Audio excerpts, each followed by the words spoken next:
In 1795, scientist Victor Frankenstein creates a human out of body parts and electricity. However, Victor is horrified by his own creation and wraps it up like a mummy before tossing it into a river. The creature is strong enough to survive and emerges from the river, hungry for revenge. He returns to Victor's home and kills his wife, calling it an eye for an eye. Afterward, the creature travels far north. Because he's immune to low temperatures, Victor tries to follow him to get his own revenge, but the cold ends up killing him. Although he hates him, the creature decides to give Victor a proper burial at the family cemetery while he's working. He hears a strange sound and turns around to discover some demons staring at him. They want the creature to come with them, but he fights them instead. After some struggle, the creature is thrown into a mausoleum where a demon pins him down by his throat. Desperate to defend himself, the creature grabs a grave marker with a strange symbol and stabs the demon, causing it to burst into flames. At that moment, a stone gargoyle turns to look at the grave, opening its eyes to reveal it's alive. Soon a bunch of gargoyles start to move while the creature continues to fight demons. Unfortunately, he can't keep up for long and ends up falling unconscious, so a demon starts kicking his face. The demon won't kill him though, saying they need him alive for someone called Nibirius. Suddenly, the gargoyles arrive and start killing the demons, making them all burn through the use of holy weapons. One by one, all the demons go down in flames, until not a single one is left. Then gargoyles offering cause. I take their human form and inspect the creature, concluding he's special because he was able to survive a demon attack. Offa checks the unfinished grave, and with Victor's body he finds his journal. Moments later, the creature wakes up, shackled to the floor, in a strange room with Offa and Kezia. At that moment, the gargoyle queen Leonore and her guard Gideon come in, and Gideon immediately asks for the creature to be executed. The creature starts fighting against his shackles, so Kezia and Offa make him stop with her daggers. When they explain the demons one of the creature, Gideon thinks it's more reason to kill him. But Leonore stops him and looks at the creature's eyes. She can tell he's more human than monster, and decides to name him Adam. Then he's finally freed and shown around the cathedral. Leonore explains that Adam was attacked by demons under the command of Dark Prince Nibirius, and that the Gargoyle Order was created by the Great Archangel Michael. It's their sacred duty to fight against demons and stop them from destroying humanity. Next, Leonore asks Adam to stay with them for the sake of his own safety, but Adam refuses to participate in a war that doesn't concern him, still wanting to protect Adam. Bofa and Kezia take him to the weapon room. While Adam picks a weapon, the gargoyles explain how it works. Only blessed objects can hurt demons, including holy water and crucifixes. Anything can be made sacramental by marking it with the blessed symbol of the gargoyle order. When a demon is killed, its spirit descends to hell, where it remains trapped for all eternity. On the other hand, gargoyles ascend when they die, and only creatures with no souls can kill them. After testing a bunch of different weapons, Adam finds one that suits him and leaves the cathedral. Meanwhile, Leonore orders Gideon to hide Victor's journal in the vault. Afterward, Adam begins wandering around the world, and hundreds of years pass, but he never ages. Demons keep on searching for him and attacking him, so he gets a lot of experience fighting them and learning how to kill them quickly. Even learns how to set up traps in anticipation, burning the demons down without having to lift a finger. Eventually, he realizes that no matter where he goes, demons always find him, so there's no escape for him. He decides to return to the city and is shocked by how much it's changed, noticing the modern lights everywhere. Determined to find the source of his problems, Adam enters a club and finds a specific man at a table, who he then follows out of the club. In a dark alley, Adam is suddenly attacked by a demon hiding in the shadows, but Adam reacts fast and pins it to a wall, asking it where to find Nibirius. At that moment, a cop shows up, so Adam uses the demon as a shield. However, the demon quickly frees itself from Adam's hold, breaks his weapon, and then kills the cop, all in just a few seconds. Then two more demons appear, and Adam takes them down incredibly quickly thanks to his experience. The first demon is trying to escape, so Adam starts chasing after it, even following it as it climbs up a wall. When Adam makes it to the top of the building, the demon jumps off and runs away. Adam wants to continue chasing it. However, a gargoyle suddenly swoops down and takes him away. Meanwhile, in a mysterious lab, scientists Tara and Carl are conducting a special experiment. A dead rat is hooked to a large machine, and when they activate it, the rat starts to spasm. Then its heartbeat spikes to the point of cardiac arrest. Soon the machine shuts down because it was pushed to its limits, but Carl is happy that they go a heartbeat for at least a few seconds. All this is being watched by the project's benefactor, who turns out to be Niberius. At that moment, the demon that Adam just fought arrives and shares an exaggerated version of the story. Niberius sees through the lies and hits him for it. Outside, a demon watches as the gargoyle carries Adam away to the cathedral. They enter through a window in. The gargoyle returns to his human form, revealing to be over. More gargoyles come out of the shadows and shackle at him by his arms and legs to then lift him into the air, where Gideon places a collar around his neck. Later, Adam is strapped in a chair, and Leonore comes in to remind him their war must be fought in the shadows. Gideon points out that the human cop died because of Adam's recklessness, and he and Leonore agree it's best to keep Adam locked up. Furious, Adam tells Leonore that she's no better than Niberius, causing her face to become gargoyle-like for a second. Back to Niberius, he orders his demons to bring him Adam alive. The demon horde runs through the streets and makes their way to the cathedral, while the gargoyles watch them from their perch. Once the demons are close enough, the gargoyles launch their attack. A vicious battle ensues as the gargoyles begin killing the demons one by one, making them burst into flames without mercy. However, this turns out to be only a distraction.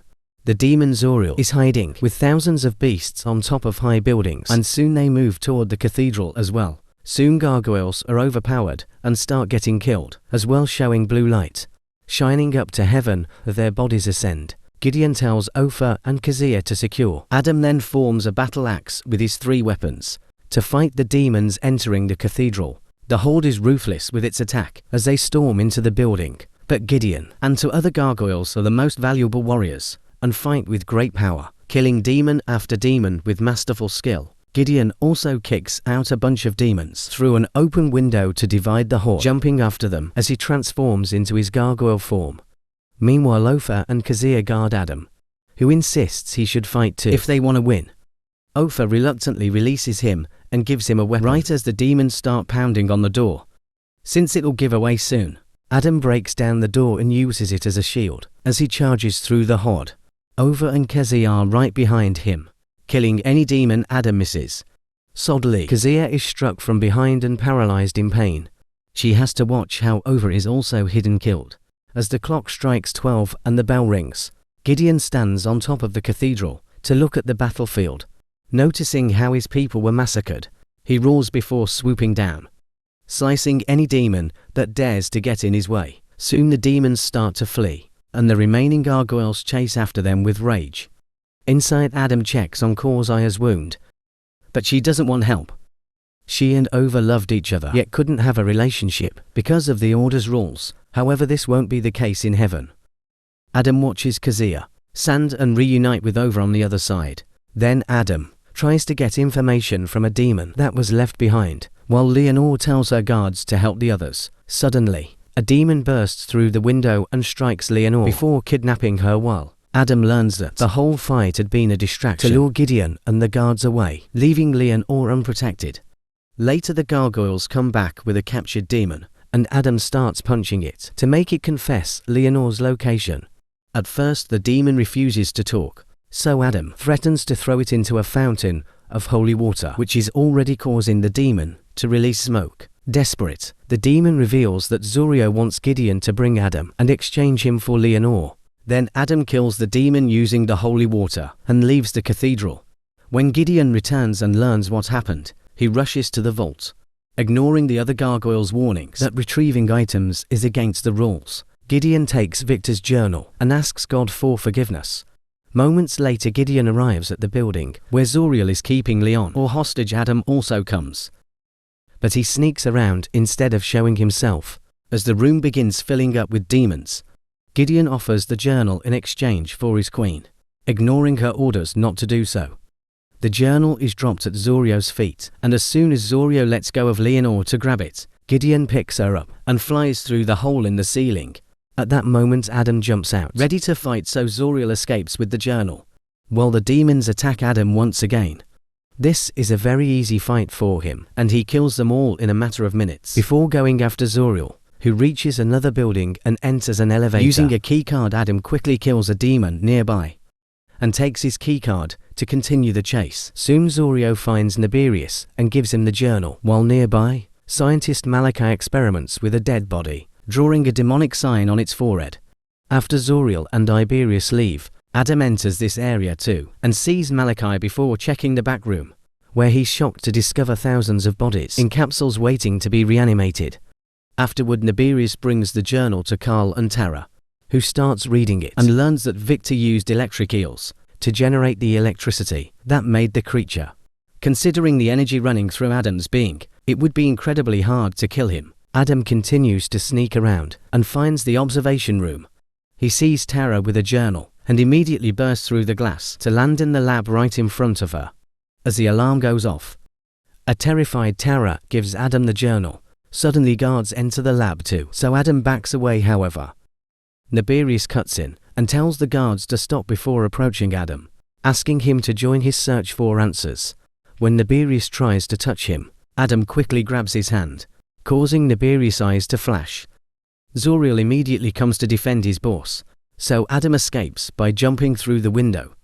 His strength causes him to go through the ground and land on a moving subway train, so he rolls on it until he passes through an opening, managing to grab on to avoid falling. Then Adam sits and begins flipping through the journal. However, reading Victor's justifications for his experiments and seeing his own face upsets him, so he slams the journal shut. Meanwhile, Nibirius tells Tara to go home to rest, thinking that Adam will go to her to help him understand the journal. His prediction is right, and soon Adam is following Tara through the city. Eventually, she notices someone is following her and tries to hide, but Adam appears behind her anyway. He covers her mouth and promises he won't hurt her, before releasing her and asking her to come with him. Tara follows Adam while he tells her about the war between demons and gargoyles. They make it to his hideout, and when Adam kicks the door down, the noise is heard by Zuriel. Then Adam explains that Nibirius wants to learn Victor's methods to make an army of powerful creatures. Like him, Tara is having trouble believing him, but at that moment, Zuriel shows up, revealing his demonic form and proving the story. A very intense fight ensues.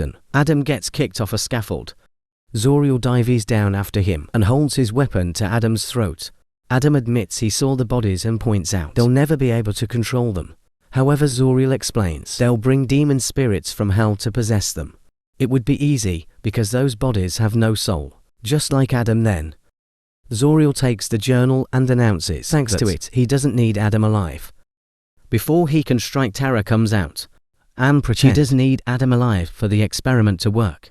While Zuriel is distracted by her explanation, Adam takes out a hidden knife and stabs Zuriel, causing him to burn away. The flames almost reach the journal, but Tara grabs it just in time.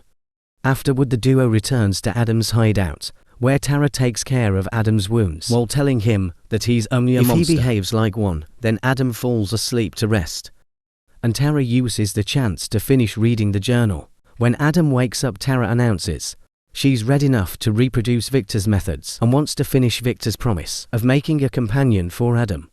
At that moment, Carl calls Tara's phone and they agree to meet later. Unfortunately, Carl is being watched by Nibirius guards, who hear everything. Then Tara leaves and tells Adam not to follow her, so he gives her his dagger instead. When Tara reaches the meeting point, she discovers Carl was forced into a trap for her. Tara tries using the dagger to defend herself, but the guard quickly grabs her wrist and disarms her.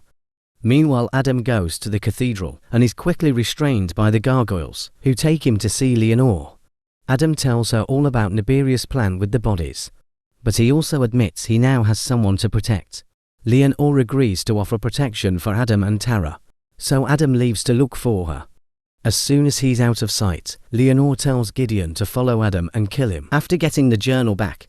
As Adam walks through an alley, he hears a weird noise that puts him on alert. He enters a building and grabs an emergency axe before he keeps moving. When he makes it to his hideout, he finds the journal on the floor and no terror in sight. Suddenly, he sees something in the mirror, only to suddenly be hit by Gideon, knocking him through the wall. When Gideon slams into him again, he flies through a door and almost rolls out the hole. but he uses his axe to hold on and prevent a fall. Gideon comes to kick the axe off, and Adam falls anyway, only to hold on to the floor just in time. As he climbs back up, he can't see Gideon, who is now flying around the building, before slamming into Adam. Then Gideon grabs Adam by the neck, slamming through wall after wall, until the roof collapses behind them. Eventually they make it outside, and Gideon releases Adam so he can swing his axe. However, Adam manages to grab it before he lands on a car. Gideon lands on top of him, but suddenly he feels pain and discovers he was hit by his own weapon. Adam reminds him he has no soul, and Gideon dies as the blue light makes him ascend. Seeing the light, the gargoyles rush to the spot, but they only find Gideon's clothing, which they take to Leonore at the lab. Tara refuses to help Nibirius, so he kills Carl to make her cooperate. With no other choice, Tara connects Carl to the machine and uses her new knowledge to start reanimating him. Everything she does is copied by Malachi, who starts reanimating his collection of bodies. The percentages on the screen go up slowly, meaning it'll take a while. Meanwhile, Adam finds the knife. Tara drops furious. He throws the journal into a fire. Then he makes his way to the cathedral. He raises his hands in the air for the gargoyles to see, and walks away, taunting the gargoyles into following him.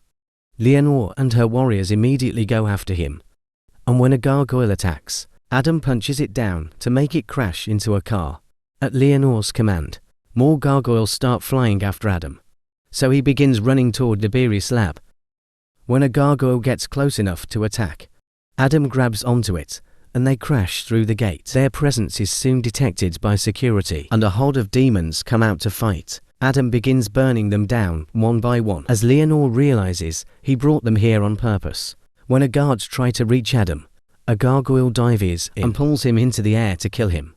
Then the other gargoyles join the fight, killing demons without mercy as they transform the battle into pure carnage.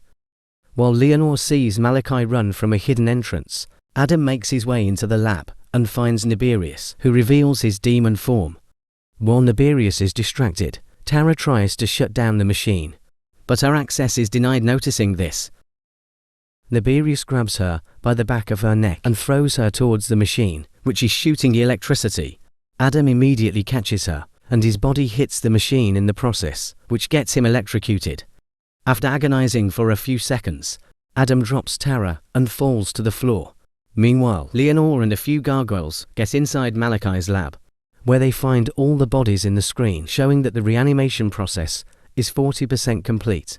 At the same time, Nibirius grabs Adam and tells him he knows he wants a soul, so he draws a demonic symbol on Adam's forehead and starts summoning the spirits from hell. In the hidden lab, the computer shows 92%, as the demon spirits start making their way to the bodies, which begin screaming. Leonore orders her warriors to destroy it all, so they start dismantling the structure and wrecking the bodies. One of the spirits manages to reach a body at 100%, and the screaming is replaced by a demon. However, Leonore kills it in seconds. A demon spirit dodges all the bodies and continues to fly upwards until it makes it to Adam, causing him to scream as it wraps itself around him. Nibirius drops Adam and welcomes him to the demon life. However, Adam looks up and wipes off the symbol on his forehead, unaffected by the possession. This means Adam does have a soul. Then Adam picks up a sharp object and makes some cuts to draw the blessed gargoyle mark on the Vari's chest, causing him to explode into flames. This explosion also starts bringing down the entire building, and the gargoyles fly away while Adam reaches for Tara right before she falls. The flaming fireball that is Nibirius' spirit comes down too, and Leonore charges straight at it. Outside, the gargoyles watches. The entire building sinks into the ground.